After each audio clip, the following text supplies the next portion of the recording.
Guys, nandito ako sa baba. Kukuha ako ng kangkong. Pangtanim ko rin doon sa itaas. Ito munang tinatrabaho ko ngayon.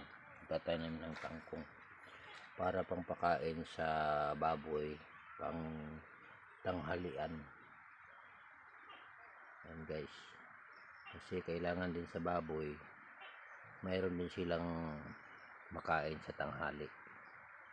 Tapos sa pagdating naman ng hapon, mayroon naman yan sila mga pigs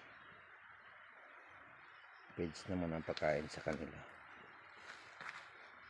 Umaga, hapon ang pagkain ng pigs sa kanila. Pag tanghali, ang ginagawa ko, kangkong yung pinapakain sa kanila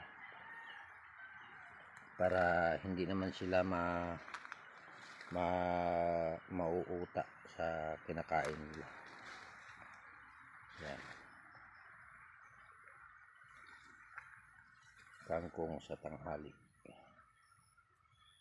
Yan guys, so tataba ng mga kangkong guys.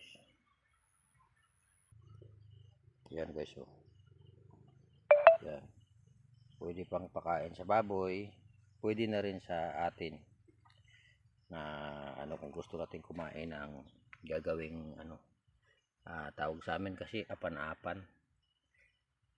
Paggagawa ka niyan, yung pinakatalbos niyan, yan tuwa mo lang ng oyster sauce, ayos na,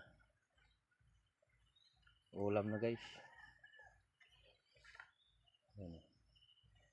Maluwang yan ang taniman yan. Mag-harvest ako dito para itatanim ko rin doon sa bandang itaas. Yan. So yan na muna guys. Maraming salamat sa inyong suporta sa pagpanonood sa aking content. Shout out kay Ma'am Derla Jean, kay Regio na Singapore, kay Insan Work Jagrans, kay Ma'am Jocelyn Yamamoto. Shout out sa inyo.